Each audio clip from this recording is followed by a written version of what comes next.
नरसिंह मेहता महादेव को अपने अश्रु जलों के अभिषेक से प्रार्थना करते हैं और 7 दिन बाद महादेव जब प्रकट होकर कहते हैं वरदान मांगो, आपका नाम जप करना, आपका गुरु स्मृति करना, आपका तिलक लगाना, कंठी पहनना, ये सब प्रिपरेशन है। और भगवद मिलन जो है वो आपका एग्जामिनेशन है। वो सब सामने ठाकुर जी खड़े हैं, उस समय जो आपकी क्रिया होगी, उस समय जो गतिविधि होगी, उस समय जो आप कहेंगे, बोलेंगे, करेंगे, वही आपकी पूरी प्रिपरेशन का फल देगा। लेकिन उस समय आप घबराओ ना, क्योंकि ठाकुर जी आप सामने आएंगे तो फिर स्थिति कैसी हो जाएगी, ना तो बोल पाओगे, ना देख पाओगे, ना चल पाओगे, स्मृति याद ही नहीं रहेगा क्या करना है। तो प्रिपरेशन अच्छी है, एग्जाम में जाने लायक बन गए हो, लेकिन वहां जाकर के कहीं होपलेस ना हो जाओ, उसके लिए महीना में एक बार, हम तो एक ही बार कह रहे हैं, वैसे तो हर दिन होना चाहिए, महीना में एक बार 30 दिन में से केवल 7 दिन भगवत चर्चा को देना प्रारंभ कीजिए। उसमें कुछ नहीं करना है, नाम जप आदि कुछ नहीं, वो सब आपके नित्य नियम है। केवल बैठ करके किसी की भगवत वाणी को सुनना है। हर दिन सुन सको तो इससे अच्छा कुछ हो ही नहीं सकता। लेकिन फिर भी अगर आपकी बहुत व्यस्तता है, हम एक बार एक प्रसंग सुना रहे थे कि वृंदावन में एक जगह है, उसका नाम है रामबाग। बहुत गुप्त जगह, ज्यादा लोग जानते नहीं उसके बारे में। तो एक बार हम रामबाग गए तो वहां 2 संत थे केवल। बहुत पुरानी जगह है, उसकी किवाड़ जो द्वार है ना, वही इतना बड़ा है कि उसको खोलने के लिए 2-3 लोग चाहिए। तो हम जब भीतर गए, कोविड के टाइम की बात, तो 2 महात्मा एक तखत पर ट्रैप रिकॉर्ड रखा था और ट्रैप रिकॉर्ड में पिताजी की कथा चल रही थी और पिताजी कथा में नंदोत्सव कर रहे थे। कथा में कैसेट में नंद घर आनंद भयो, और वो 2 महात्मा नाच रहे थे, पुष्प बरसा रहे थे, कुछ टॉफियां थी, वो टॉफी एक दूसरे पे ही लुटा रहे थे। और मैं तो खड़ा रहा, उनका वह आनंद विनोद देख करके इतना सुख मिला, ऐसे घुमा। हाँ, तो 2 महात्मा नाच रहे थे। तो मैंने जाकर के पूछा, जब उनका उत्सव पूर्ण हुआ तो उन्होंने देखा। मैंने कहा महाराज जी आप क्या कर रहे थे? तो मुझसे बोले देखो व्यास जी, अब हम पे इतनी व्यवस्था तो नहीं है कि हम कथा करा सकें। आपके पूज्य पिताजी महाराज की हमने 7 दिन की कथा की कैसेट मंगा ली है और हर महीना की द्वादशी पर कथा, एकादशी पर कथा शुरू करते हैं, पहले दिन की कथा लगाते हैं, ट्रैप रिकॉर्ड कोई व्यास मान के तिलक कर देते हैं, इन्हीं की आरती कर देते हैं। और विधिवत जैसे 1 दिन 2 दिन 3 दिन, चौथे दिन नंदोत्सव होता है कथा में, 5वें दिन 56 भोग होता है, 6वें दिन रुक्मिणी विवाह होता है। ये सारे क्रम हम कैसेट में ही लगा करके सुन लेते हैं और इसी के भाव से ही पूरी कथा हमारी सप्ताह पूरी हो जाती है। हर महीना की एकादशी पर शुरू करते हैं। आज नंदोत्सव था तो टॉफी, क्योंकि व्यास जी जब मंच पर बधाई बांटते हैं तो टॉफी लुटाते, तो हम कुछ टॉफी ले आए, वही लुटा रहे थे। उनका ये उत्साह देख करके लगा कि वास्तव में कथा तो यहां हो रही है।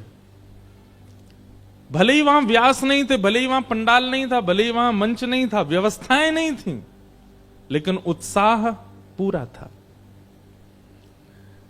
तो जरूरी नहीं है कि आपको कहीं जाकर के कथा, आपके से कहीं कथा होती है ना, तो पहले दिन से आप ही यजमान बन जाया करो। यूट्यूब पे थोड़ी कोई देखने आ रहा है कितना पैसा लगाया, फ्री में वहीं लगाए, बड़ी स्क्रीन पर व्यास जी आ गए, वहीं तिलक कर दिया, आरती कर दी, बैठ गए, विधिवत नियम से कथा सुनो। लेकिन हाँ, ये नहीं कि बीच में पॉज कर गए, व्यास जी रुको हम चाय पियाए नहीं ऐसा नहीं, वो फिर नियम से होनी चाहिए। ये कथाएं क्या हैं, ये सत्संग क्या है, ये ठाकुर जी के सन्मुख आने पर आपको विचलित ना होने की तैयारी कराएगा। अरे महाराज, आप संतों को देख करके, वैष्णवों को देख करके, भक्तों को देख करके कांपने लग जाते हो, आपके होठ फड़फड़ाने लगते हैं, नेत्रों से आंसू गिरने लगते हैं। ठाकुर जी सामने आ गए तो कैसे बचाओगे स्वयं को? अगर ये भावुकता चित्त में आती है तो ये अच्छा, परंतु कहीं वो थोड़ी देर के लिए ठाकुर जी का आना आपके सामने हुआ और आप उसमें कुछ कर ही नहीं पाए, पता नहीं वो क्षण, वो लम्हे दोबारा कब आएंगे। उसकी तैयारी कैसे हो, इसके लिए कथा सुनो। यहां पर नरसिंह मेहता, यहां पर हरिराम व्यास, स्वामी श्री हरदास जी महाराज, भक्तिमती मीराबाई, करमेती बाई, रत्नावती बाई, सबके चरित्र हम सुनाएंगे। और याद रखिए अमृतसर में इस कथा में, क्योंकि भक्त चरित्र है ना, तो वैसे भक्तों की भी आज मैं सुबह से सूची बना रहा था, उन भक्तों के जिनके आज तक हमने कहे नहीं, वो सुनाएंगे। आज एक पुराना चरित्र और सुनाएंगे, कल से तो सारे नए भक्तों के चरित्र जो कभी सुने नहीं होंगे। इन भक्त चरित्रों को सुन के, कथाओं को सुनकर के वह एक प्रकार का कहें तो कॉन्फिडेंस डेवलप होगा अंदर की। कभी ठाकुर जी यदि सामने आ गए तो पहली बात तो यह, ठाकुर जी सामने आ गए यही कैसे पता चले कि यही ठाकुर जी हैं, ये भी पता कथा से चलेगा। और उस समय हमको रिएक्ट कैसा करना है, एक्शन कैसा होना चाहिए, रिएक्शन कैसा होना चाहिए, वो भी कथा सिखाएगी। प्रिपरेशन आप करते रहो, नाम जप के रूप में, तिलक के रूप में, एकादशी के रूप में, कंठी के रूप में, परिक्रमा के रूप में, यज्ञ के रूप में, वृंदावन धाम दर्शन के रूप में। पर भगवत सन्मुख में जो स्थिति होनी चाहिए वो कथा सिखाएगी। महादेव प्रकट हो गए नन्हे से नरसिंह मेहता के सामने, और नरसिंह मेहता से कहते हैं वरदान मांगो। नरसिंह मेहता कहते हैं जोई तुम्हें प्यारो लगे सोई मोहे दीजिए। जो आपको प्यारा लगता है, जो आपको प्राणों से प्यारा है, वो मुझको प्रदान कर दो। हमने कभी आज तक इतनी बड़ी उम्र हो गई हमारी, बताओ कभी महादेव से मांगा, ये महादेव आपको जो अति प्रिय है वो हमको दो। या तो नरसिंह मेहता ने मांगा था या फिर आत्मदेव जी ने मांगा था, और तब आत्मदेव जी ने जब मांगा तब महादेव ने अपने हृदय के बिहारी श्री राधा वल्लभ लाल प्रदान किए। आत्मदेव ब्राह्मण की कथा सुनिए, महादेव की उपासना की, और महादेव जब प्रसन्न हो गए, प्रकट हो गए, तो आत्मदेव ब्राह्मण कहते हैं आपको जो अति प्रिय लगता है, आपके हृदय में जो सबसे श्रेष्ठ वस्तु है, वो मुझे प्रदान कर दो। जो आपके निरंतर चित्त में रहती है, निरंतर ध्यान में रहती है, वो मुझे प्रदान कर दो। महादेव व्याकुल हो गए, बोले आत्मदेव कुछ और मांग लो। बोले कुछ नहीं चाहिए, अब तो यही चाहिए। तब महादेव गए और श्वेत द्वीप में अपने हृदय के निज ठाकुर जी, जिनकी स्वयं सेवा महादेव करते हैं, ऐसे श्री राधा वल्लभ लाल जी को लेकर के आए और आत्मदेव को प्रदान किए।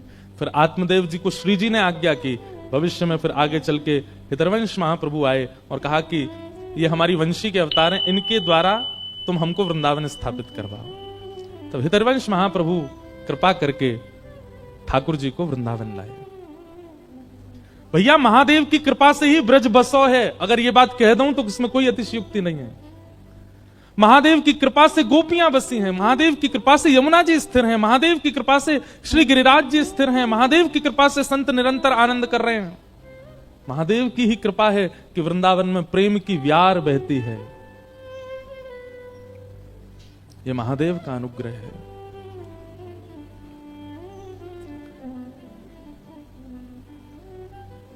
उन महादेव के सन्मुख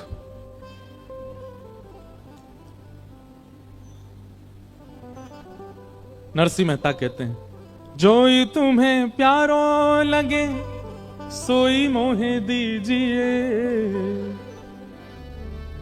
जो आपको प्यारा लगता है, जो आपको अति प्रिय है, वो मुझे प्रदान करो। हमारे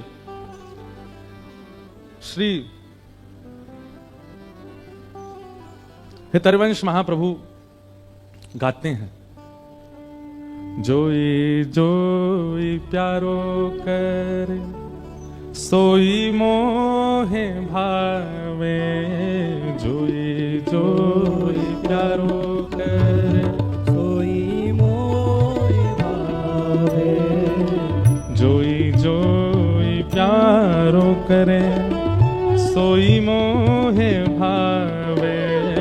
जोई जोई प्यारो करे सोई मोहे भावे। आप सब लोगों पे फोन है ना, जिनको याद नहीं है वो सब लोग खोलो। हित चतुराशी जी का प्रथम पद है, श्री हितरवंश महाप्रभु कह रहे हैं जोई जोई प्यारो करे सोई मोहे भावे। जोई जोई प्यारो करे सोई मोहे भावे। भावे मोहि जोई सोई सोई करे प्यार।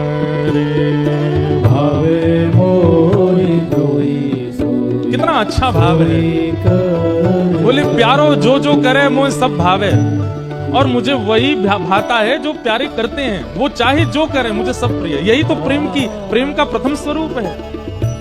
आजकल प्रेम कितना बिगड़ चुका है, जो मुझे अच्छा लगता है वो तुम करो। पर प्रेम की प्रथम श्रेणी यहां पर वर्णन कर रहे हैं श्री महाप्रभु जी। जोई जोई प्यारो करे सोई मोहे भावे, भावे मोहे सोई जोई जोई करे प्यारो। मेरी अपनी कोई इच्छा नहीं, मेरी अपनी कोई भावना नहीं है। जोई जोई प्यारो करे सोई मोहे भावे, जोई जोई प्यारो करे सोई मोहि भावे।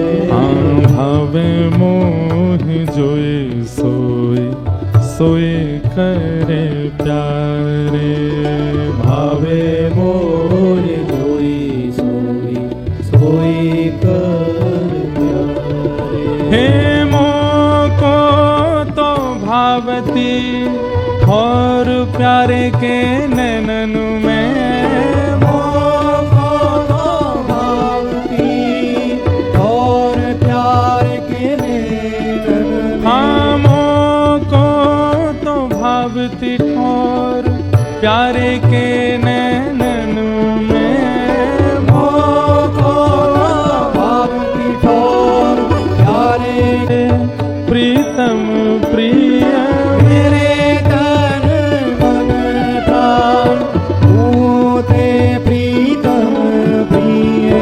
कोटिक प्राण प्रीतम मोह सुहाए, कोटिक प्राण प्रीतम मोह सुहाए। हे हित हरि वंश हंस हंसनी श्यामल गौर, हित हरि वंश हंस हंसनी सावन। जय श्री हित हरि वंश हंस हंसनी श्यामल गौर। हित हरि वंश हंस हंसनी सावन गौर। हाँ कहो कौन करे जय तरंग न्याय, कहो कौन करे जय तरंग न्याय। जय श्री हित हरि वंश हंस हंसनी श्यामल गौर। हित हरि वंश हंस हंसनी सावन। जय श्री हित हरि वंश हंस हंसनी श्यामल जय श्री हित हरि मोहि भावे। भावे मोहे जोई सोई सोई करे प्यारे, भावे मोहि जोई सोई सोई करे प्यारे। ये प्रेम की पराकाष्ठा भक्त के चित्त की है। उसकी अपनी स्वेच्छा कुछ नहीं। भक्तिमती मीराबाई ने अपने जीवन का अंतिम पद जब गाया ठाकुर जी के आगे, अब मीराबाई का तो स्वच्छंद चरित्र हो तो ही आनंद आवे, लेकिन भक्तिमती मीराबाई ने कभी ठाकुर जी से अपने लिए जिद ही नहीं करी कि मुझे मिलो या मुझे दर्शन दो। गाती थी पर जिद नहीं की कभी। एक होता है कहना, एक होता है निवेदन करना, और एक होता है हट करना, जिद करना। मीराबाई ने जिद नहीं की। और एक बात कहें आपको, किसी भी वैष्णव भक्त ने जिद नहीं की। हमारे वृंदावन के तो कई रसिकन को ऐसा भाव है, भैया प्रिया प्रियतम अपने नित्य निकुंज विलास में हैं, हम जिद करके उनको कायकू और परेशान करें। हमारे वृंदावन में एक स्थान है कोकिल साई, वहां के महाराज जी तो अपने ठाकुर जी का किसी को दर्शन ही नहीं कराते थे। स्वामी श्री अखंडानंद जी महाराज ने कहा, आप अपने ठाकुर जी का किसी को दर्शन क्यों नहीं कराते? तो कोकिल साई कहते, बोले संसारी लोग हैं, इन पर मांगना ही आता है, और छोटे छोटे प्रिया प्रियतम अपने नित्य निकुंज विलास में हैं। अब उनसे वो वैसे ही इतने संकोच में रहते हैं, और हम लोग जाके उनसे कुछ मांग लेंगे तो और कितने संकोच में आ जाएंगे। इसलिए भैया हमारा वृंदावन मांगवे को स्थान है ही ना है, देवे को स्थान है। स्वयं को दे दो। पूरी दुनिया में आप मांगिए। हमारे पंजाब में इतनी देवियां, इतने सुंदर सुंदर स्थान, हिमाचल में इतने सुंदर सुंदर स्थान महादेव के, देवियों के, सब पूरे भारत भरे पड़े इन स्थानों से। क्यों? सब जगह मांगो, लेकिन वृंदावन में जाके तो दे दो, मांगो मत। ऐसा श्री वृंदावन। आज नरसिंह मेहता चूके नहीं, ठाकुर जी से, महादेव से कह दिया आपको जो अति प्रिय है वो मुझे दो। महादेव पहले तो संकुचित हो गए, बोले ये क्या मांग रहे हो, लेकिन ये उनके पूर्व जन्म के भजन का प्रताप है। मुचकुंद के स्वरूप में किए गए भजन का यह बल था कि महादेव की कृपा हुई, और महादेव ने कृपा करके निक शांति रख लो भैया। अब जहां श्रोता बैठ जाएं, बैठन दो उनको, कथा सुनने वाले इनको उठानो नहीं चाहिए, अपराध लगे। तो क्या निवेदन कर रहे थे हम? हाँ, और फिर रास में प्रवेश हुआ। आज सुबह से विचार कर रहे थे कि महादेव की कृपा और किन पे हुई। हमारी पूनम दीदी तो कह रही महाराज जी नरसिंह मेहता का ही चरित्र चलने दो, पूरा चरित्र नरसिंह मेहता जी का कह दो। पर वो मन में बार बार हरिहर आ जाते हैं ना, तो बार बार ये लगती है कि दोनों के मिलन की कोई तो, हमको तो सुख मिलेगा, एक भक्त का ही चरित्र कह दें, आप लोग भी सुनते रहो, पर ये हरि और हर का मिलन भी तो हो ना बीच बीच में, उसके लिए तो फिर होना चाहिए। और फिर दूसरा नाम हमारे चित्त में आया, जहां हर ने हरि से मिलवाया, ऐसे वृंदावन के रस उपासक, और जिन्होंने वृंदावन रस को सबसे ज्यादा अपनी वाणी में गाया। वैसे तो सबने गाया, पर विख्यात भाव से सबसे ज्यादा जिनका रस पूरा विश्व ने आस्वादन किया है, ऐसे हुए श्री हरिराम व्यास। कौन है? हरिराम व्यास। श्री हरिराम व्यास जी महाराज श्री विशाखा सखी के अवतार। निकुंज में दो सखी प्रधान हैं, एक श्री ललिता जी और दूसरी श्री विशाखा जी। श्री ललिता जी हमारे ब्रजमंडल में स्वामी श्री हरिदास जी के रूप में प्रकट हुए, और श्री विशाखा जी हमारे ब्रजमंडल में श्री हरिराम व्यास जी के रूप में प्रकट हुए। इन निकुंज की दो अली हैं, दो सखी हैं। वास्तव में ठाकुर जी को किशोरी जी को निहारना प्रिय है। बहुत ध्यान से सुनियो सब लोग। ठाकुर जी की नित्य उपासना क्या है? किशोरी जी को निहारना, बस। पर किशोरी जी की नित्य उपासना ठाकुर जी को निहारना नहीं। चाहती तो हैं, चाहती तो नित्य ठाकुर जी को निहारना है, पर ठाकुर जी इतने व्यस्त हैं कि किशोरी जी भी थोड़ा संकोच करती हैं। और दूसरी बात, दूसरा कारण हमारे ब्रज का आ जाता है कि किशोरी जी चाहती तो ठाकुर जी को निहारना है, लेकिन कहीं ठाकुर जी ज्यादा फूल नहीं जाएं, ज्यादा कहीं इतरान नहीं लग जाएं, इसलिए जानबूझ के निहारती नहीं है। ठाकुर जी हमारे कैसे नेक, अगर किशोरी जी बड़ाई कर दें तो ठाकुर जी फूले नहीं समा में। नेक अगर ज्यादा निहारन लग जाए तो ठाकुर जी स्वयं ही काजर लेके हमें अपनी बिंदी लगा ले, मुझे नजर लग जाएगी आपकी।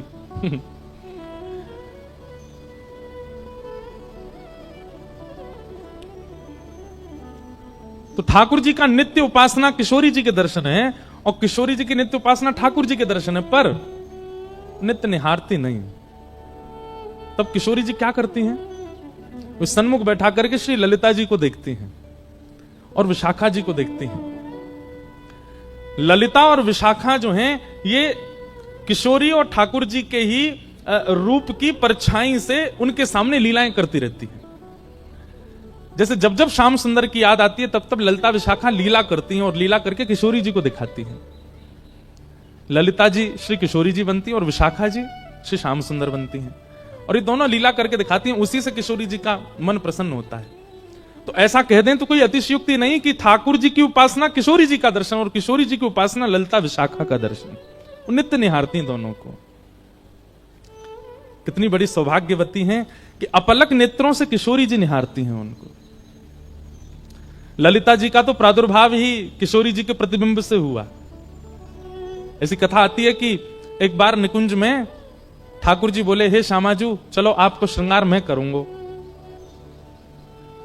और जब जब किशोरी जी को श्रृंगार ठाकुर जी ने किया है, तब तब किशोरी जी को अपनो ही रूप भायो है। जैसे हर किसी को अपने आप को श्रृंगार के बाद देखने की इच्छा होती है, हम कैसे लग रहे हैं। अन्य दिन तो सखियां तैयार करती हैं, कभी कीर्ति मैया श्रृंगार करती हैं, कभी श्री जी स्वयं भी श्रृंगार करती हैं, परंतु अन्य दिन तो किशोरी जी स्वयं को श्रृंगार करके प्रतिबिंब में देखती हैं, दर्पण में देखती हैं और फिर आगे लीला में चली जाती हैं। पर जिस दिन ठाकुर जी श्रृंगार करके जाते हैं किशोरी जी का, किशोरी जी प्रतिबिंब के सामने ही बैठी रहती हैं, स्वयं को ही निहारती हैं। आज ठाकुर जी ने किशोरी जी का श्रृंगार किया, पत्रावली पधराई, आंखन में काजर लगायो, सुंदर निज कर गूथ सुमन के गजरा, ये अपने ही हाथ पहरावत है, तू है सखी बड़ भाग बड़ी, नंदलाल तेरे घर आवत है। जैसे घर में देखा है ना, कभी बहनें बैठी हैं एक दूसरे के केश गूंथती हैं, ऐसे किशोरी जी बैठी हैं और ठाकुर जी उनके केश गूंथ रहे हैं। और किशोरी जी को आज इतना सुख मिल रहा है, इतना इतना आनंद है, पर प्रकट नहीं करती हैं। ठाकुर जी ने श्रृंगार किया और सुंदर पुष्प ला करके किशोरी जी के केशन में ऐसे सुंदर सुंदर गुच्छ बना करके श्रृंगार किया, और जैसे ही दूर से प्रतिबिंब लेकर के श्याम सुंदर आए, बोले हे श्यामा जी विराजो, देखो मैं आपको दर्पण दिखाऊं। और जैसे ही ठाकुर जी ने प्रतिबिंब दिखायो, किशोरी जी तो निहारती रह गई अपने स्वरूप को। अब ठाकुर जी जैसे ही दर्पण दूर करें, किशोरी जी के नहीं या कुछ सामने ही रहने दो, यहीं स्थिर कर दो। ठाकुर जी कह रहे हैं वाह, अपनी रूप को निहार रही हो? बोले अपने रूप को ना निहार रही, या रूप में चढ़े भये श्रृंगार को निहार रही हूं, और वो श्रृंगार कैसे कियोगे वो चिंतन कर रही हूं। अब तो इतना सुंदर लग रहा है किशोरी जी को अपना स्वरूप की वो ठाकुर जी को भी कह रही है ना दूर बैठो, मुंह देखन दो। ठाकुर जी कभी पर्दा डाल दें, कभी दर्पण हिला दें, किशोरी जी नाराज है जाए, बोले याकू मत छेड़ो, मेरे सामने ही रहने दो। अब तो किशोरी जी कुंज में भी जा रही हैं, तो वहां पर भी ऐसे ऐसे दर्पण लगाए कि जहां किशोरी जी नजर घुमाए अपनो ही प्रतिबिंब देख रही हैं। ठाकुर जी बोले इतनो प्रिय लगो आपको मेरे द्वारा किया गया श्रृंगार, क्यों ना या श्रृंगार के स्वरूप को स्तब्ध स्थिर कर दिया जाए।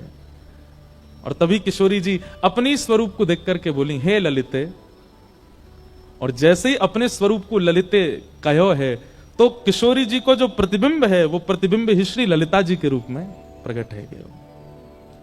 श्री ललिता अली, ललिता सखी आ गए। तो सोचो, जब जब किशोरी जी विरह में हो, वैसे तो विरह होवे ना आए, सखी है ना दें, लेकिन फिर भी जब भी कभी वियोग होवे, जब भी कभी याद आवे, श्री ललिता जी को देख लें किशोरी जी। ऐसी ये दो सखी हैं, ललिता और विशाखा। उनमें श्री विशाखा जी के जो अवतार हुए हमारी पृथ्वी पर, जिनका नाम है हरिराम व्यास।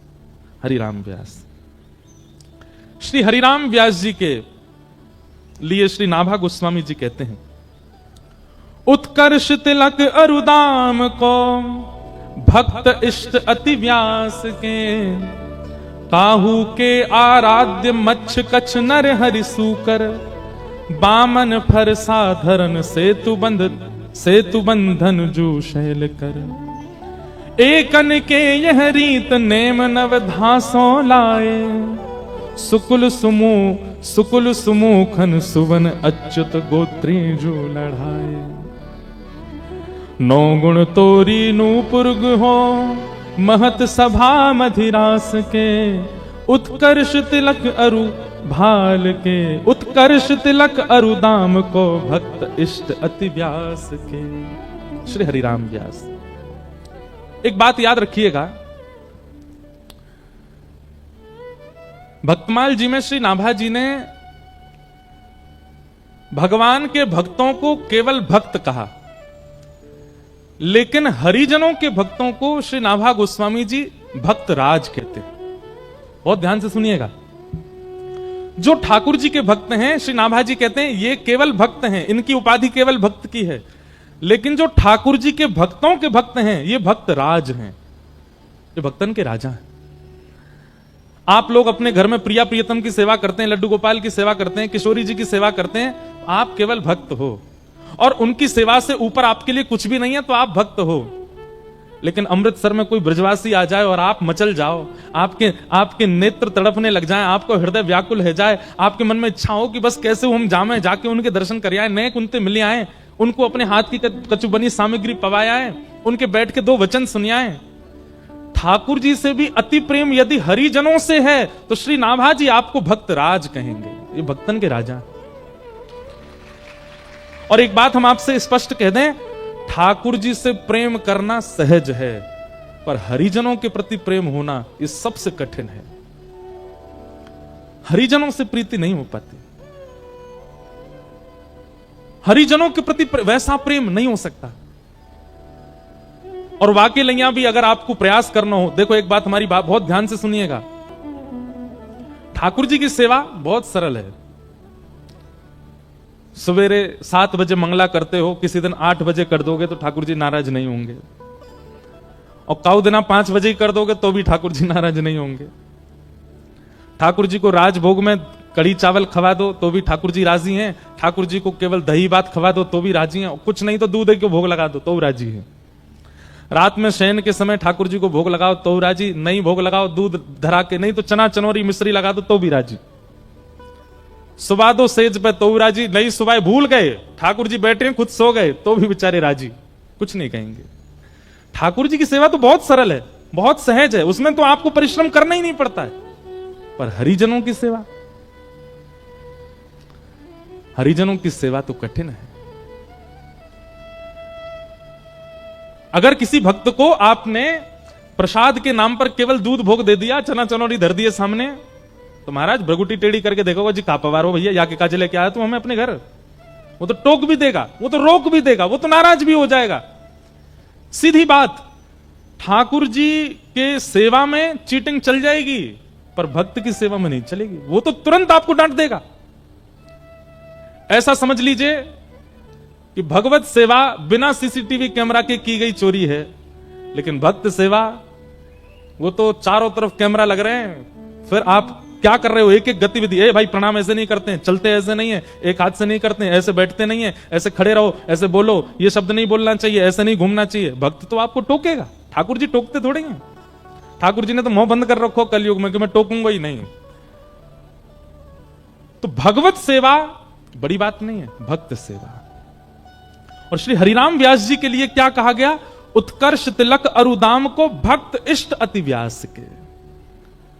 व्यास जी के इष्ट कौन है, भक्त। इसलिए हमारी प्रार्थना भैया, जैसे मंदिर में आप अपराध ना बन जाए इसका ध्यान रखते हो, मंदिर में आपसे कोई दोष ना हो जाए इसका ध्यान रखते हो, ऐसे ही कभी किसी भक्त का आपके चित्त में दुर्भाव ना आ जाए ये भी ध्यान रखो। कोई तिलकधारी हैं, कोई कंठी पहने हैं, कोई ब्रज से प्रेम करने वाले हैं, और उनकी किसी भावना पर आपके चित्त में प्रश्न चिन्ह आता है कि ये कैसे कर रहे हैं, ये अपराध है। हरि से भी ज्यादा कठिन हरिजनों का भक्त होना।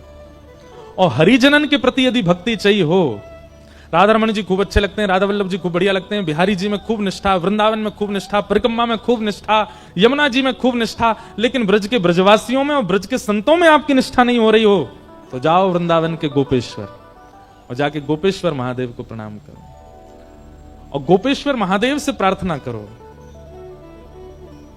गोपी प्रेम की भिक्षा दीजे, कैसे हूं मोहे अपनों कर लीजे। गोपी प्रेम की भिक्षा दीजे, कैसे हूँ मोए अपनों कर लीजे। हमारे वृंदावन के पंचायतन मैंने कितनी बार कहा है, वृक्षों को प्रणाम, रज को प्रणाम, यमुना जी को प्रणाम, ब्रजवासियों को प्रणाम और गोपेश्वर महादेव को प्रणाम। इन 5 प्रणामों के बाद किसी देवालय में जाइए। यदि गोपेश्वर महादेव को प्रणाम नहीं किया गया होगा तो बिहारी जी के बगल में, आपके बगल में स्वामी श्री हरदास जी भी खड़े हो जाएंगे तो उनको पहचान नहीं पाओगे। ये गोपेश्वर महादेव ही करवाएंगे। कल हमने सुना रास में प्रवेश महादेव की कृपा, और आज हम सुनेंगे भक्त इष्टों के प्रति स्नेह महादेव की कृपा से।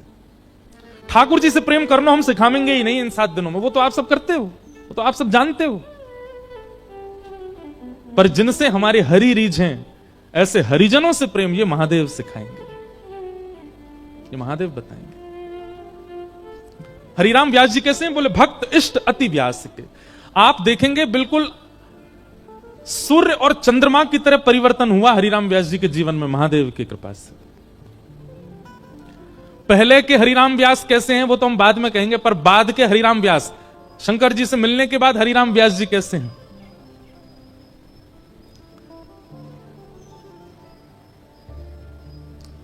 हरिराम व्यास जी संतों की खूब सेवा करते थे। और हरिराम व्यास जी के ठाकुर जी कौन से हैं?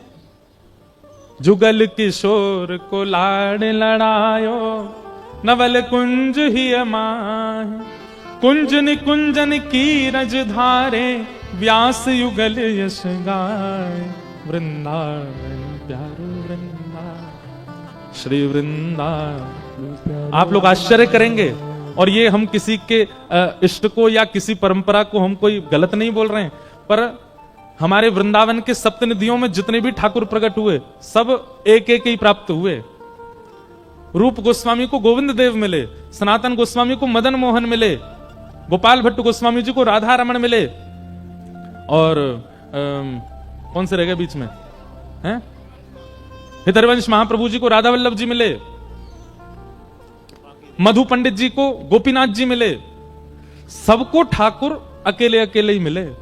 किशोरी जी तो गादी जी के रूप में मिली, चूड़ामणि के रूप में मिली, लेकिन एकमात्र ऐसे श्री हरिराम व्यास हैं जिनको जुगल प्राप्त हुए, जुगल किशोर मिले।